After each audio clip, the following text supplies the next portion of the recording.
ओम सर्वमंगल मांगल्ये शिवे सर्वार्थसाधिके शरण्ये त्र्यंबके देवी नारायणी नमोस्तुते। श्री चंडी परदेवतायै राजराजेश्वरी देवतायै नमो नमः।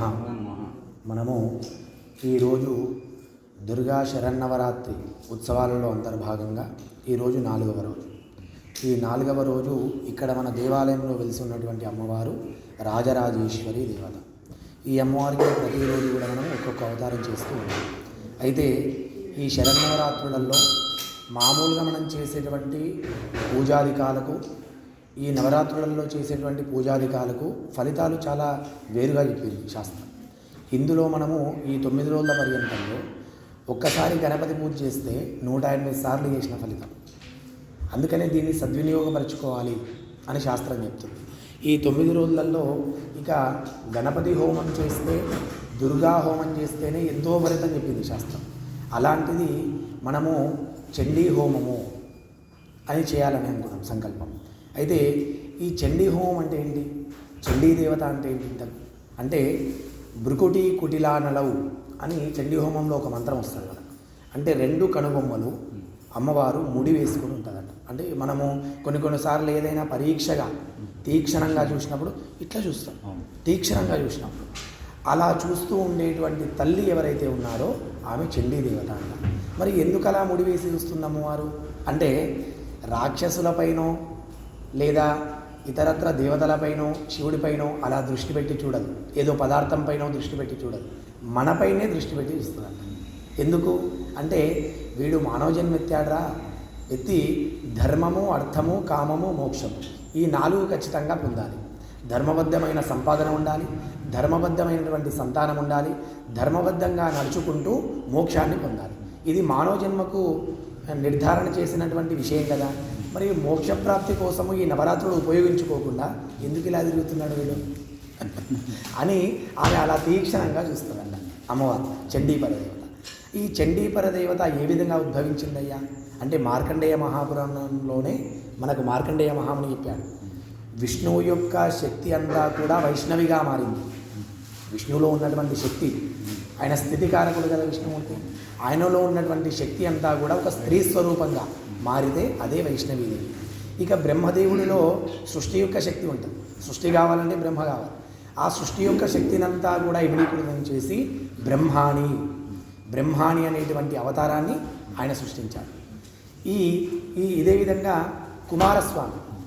కుమారస్వామికి శక్తి అనేటువంటి ఆయుధం ఉంటుంది. చూడండి అక్కడ కుమారస్వామి శక్తి వేలంట. శక్తి అనేటువంటి ఆయుధాన్ని పట్టుకొని ఉంటాడు ఆయన. అందుకే కుజదోషం ఉన్న వాళ్ళు సుబ్రహ్మణ్య స్వామి పూజ చేస్తే ఆ శక్తి ఆయుధాన్ని తీసుకొని కొట్టేస్తారు, ఆ దోషం పోవాలి సుబ్రహ్మణ్య స్వామి. అలా ఆ శక్తి ఆయుధాన్ని అమ్మవారికి ఆయన బహూకరించి ఆయన కూడా కౌమారి అనేటువంటి శక్తిని అమ్మవారికి ఇచ్చేసాడు. ఆయనలో ఉన్నటువంటి శక్తి స్వరూపిణి అమ్మవారికి ఇచ్చేసాడు. అట్లా దేవత అగ్నిదేవుడు ఇచ్చిండు. మళ్ళీ ఇలా అందరూ దేవతలు కలిసి ఒక శక్తిగా మారితే ఏ అవతారమయ్యా అంటే చండీ పరదేవత అన్నారు. ఇప్పుడు చండీ హోమం చేస్తే మనకు ఏ దేవత పూజ చేసినట్టు? ఒకరు కాదు, అందరూ దేవతల ఆరాధన చేసినట్టు. ఎందుకు ఒక్కొక్క దేవతలు, ఇప్పుడు నేను చేయిలాగా అందిస్తున్నా కదండి, చేయిలాగా అందిస్తున్నా అంటే శక్తి ఉంది.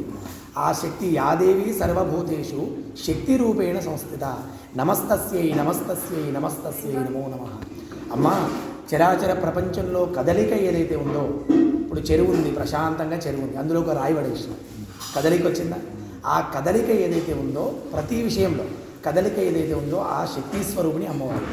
అలా దేవతలందరి లోపల ఏ శక్తి ఉందో, అగ్నిదేవుడికి మండించే శక్తి ఉంది కదా, పచనం చేసే శక్తి ఉంది కదా, ఆయనకు వాయువుకు వీచే శక్తి ఉంది కదా, ప్రభంజనం.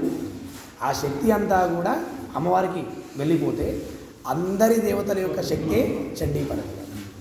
మరి ఈ చండీ హోమం అంటే ఏంటయ్యా అంటే మార్కండేయ మహాపురాణంలో మళ్ళీ చెప్పారు.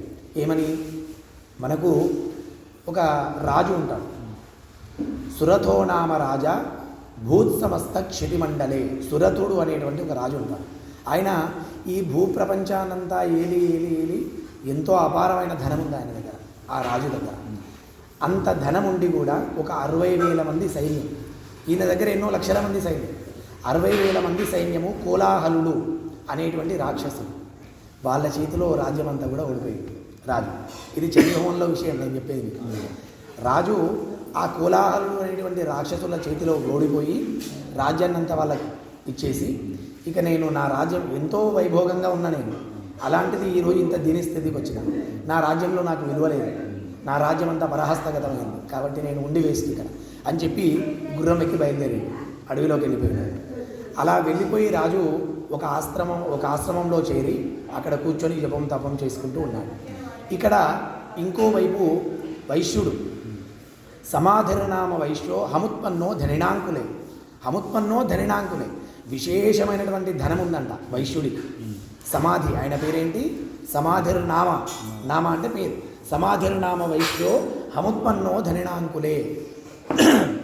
సమాధి అనేటువంటి వైశ్యుడికి అపారమైనటువంటి ధనం ఉందంట. ఆయనకు ఎంత ధనం ఉన్నా సరే మనము వయస్సును ఆపగలుగుతామా? వయస్సు ఆగుతుందా? నేను ఎప్పుడు 30 ఏళ్ళే ఉండాలి, నాకు ఇంత ధనం ఉంది కాదు. అలా వయస్సు పెరిగి పెరిగి పెరిగి వృద్ధుడైపోయాడు బాగా. అలా వృద్ధుడైపోయిన తర్వాత మనమన్లు, కొడుకులు, తర్వాత కోళ్ళళ్ళు, వీళ్ళందరూ కూడా ఏంటి వీడికి అంత సేవ చేయాలా మనం ఇంకా?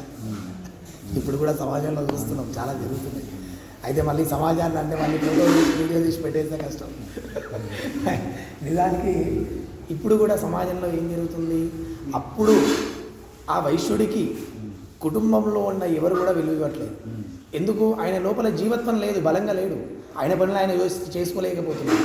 అలా అందరూ చీదరించుకుంటే ఆయనకు ఇక ఇక్కడ ఉండి వ్యర్థం, ఇంకా నేను నా కొడుకులు, నా కూతుర్లు, నా అల్లుళ్ళు నాకే విలువ ఇవ్వట్లేదు, ఇంకా నేను ఎందుకు ఉండాలి? ఇంత ధనము అసలు ఈ జీవితాంతం అంతా వీళ్ళు బాగుండాలని ఎంతో సంపాదించిన, కానీ ఈరోజు ఏమైంది? వీళ్ళే నన్ను వద్దనుకుంటున్నారు అని చెప్పి ఆయన వాళ్ళపైన చిరాకు తెచ్చుకొని ఆయన కూడా బయలుదేరి అడవిలోకి వెళ్ళిపోయాడు. ఎక్కడికి వెళ్ళిండు?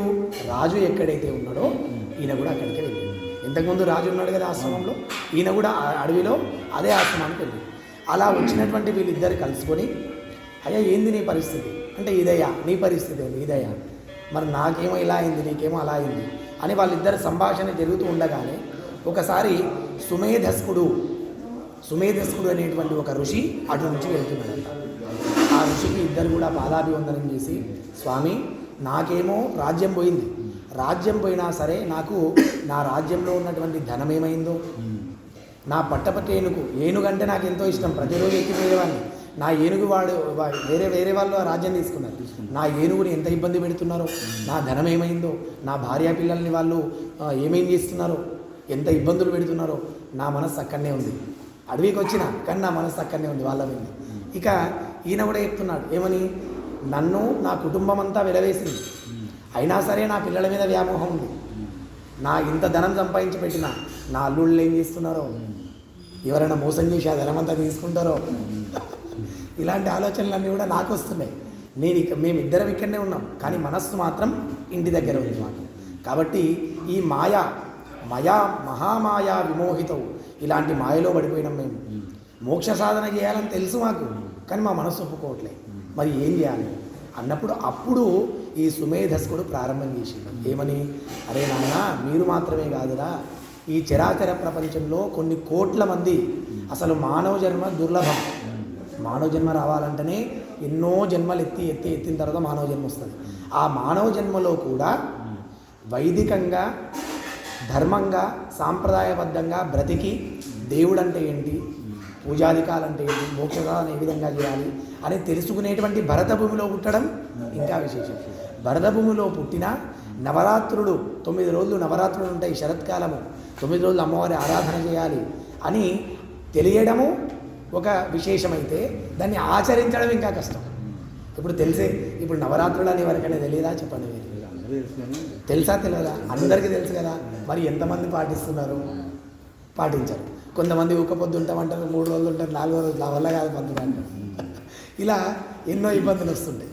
అలా అమ్మవారి యొక్క విశేషాన్ని చెప్తూ, ఇలా కోట్ల మంది ఇలా అయిపోతున్నారా, మోక్ష సాధన చేయట్లేదు, మీకు మాత్రము నేను అమ్మవారి యొక్క వైభవం చెప్తా, అది వినండి, విని మీరు మోక్ష సాధన చేయండి. అది విన్నంత మాత్రం చేత మార్కండేయ మహాపురాణంలో 13 అధ్యాయాలు ఉంటాయి. 13 అధ్యాయాలు ఆయన ఏదైతే చెప్పాడో అదే చండీ హోమం. ఇవన్నీ కూడా మంత్రాలు కాదు, శ్లోకాలు. ఇప్పుడు మనము లలితా సహస్రనామంలో శ్లోకాలు ఉంటాయా, శ్రీమాత శ్రీ మహారాజ్ని శ్రీమత్ సింహాసనేశ్వరి శ్లోకాలు, అదేవిధంగా శ్లోకాలు. కానీ వీటిని శ్లోకాలు అనవద్దన్నది శాస్త్రం, దీన్ని మంత్రం అనే అనాలి. ఎందుకంటే అంత పవర్ఫుల్.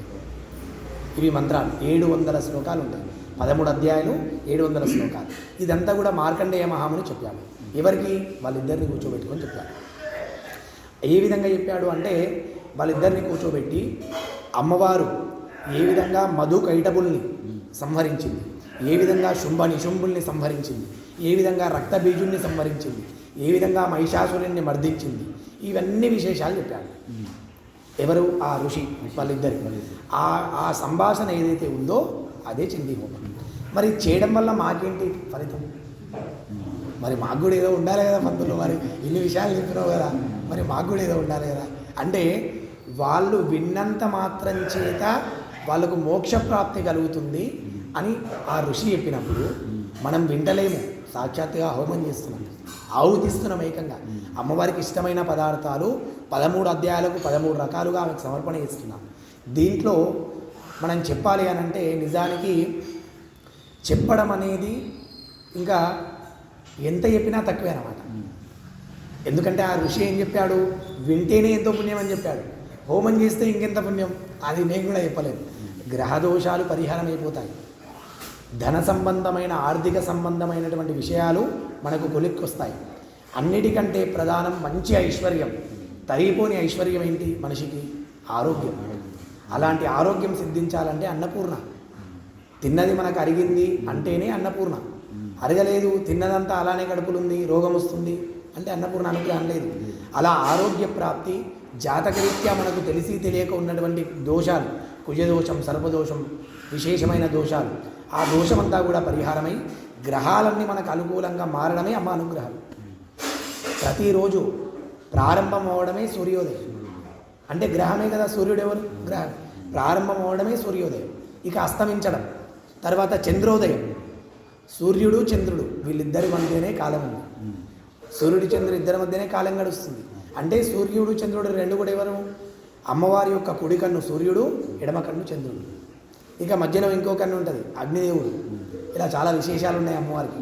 అయితే ఈ రెండు కళ్ళే సూర్యము ఉదయము రాత్రి అన్నప్పుడు ఇక పరిపాలన ఎవరు చేస్తున్నట్టు? అమ్మవారే చేస్తున్నారు. అలా ఈ గ్రహాలు మనకు అనుకూలంగా మారాయనుకోండి, సర్వము మనం అనుకున్నట్టుగా జరిగిపోతుంది. ఆ విధంగా సర్వము మనకు శుభంగా ఉండాలని అమ్మవారిని మనస్సులో ధ్యానం చేస్తూ, అమ్మ ఈ చండీ హోమంలో తెలిసి తెలియక మేము ఎలాంటి తప్పప్పులు చేసినా మన్నించు తండ్రి, మన్నించి ఈ హోమము ప్రతి సంవత్సరము మేము చేసుకునేటువంటి యోగాన్ని, శక్తిని, భక్తిని మాకు కటాక్షించు తల్లి అని అమ్మవారిని విజ్ఞాపన చేసి ధ్యానం చేసుకోండి. ఓం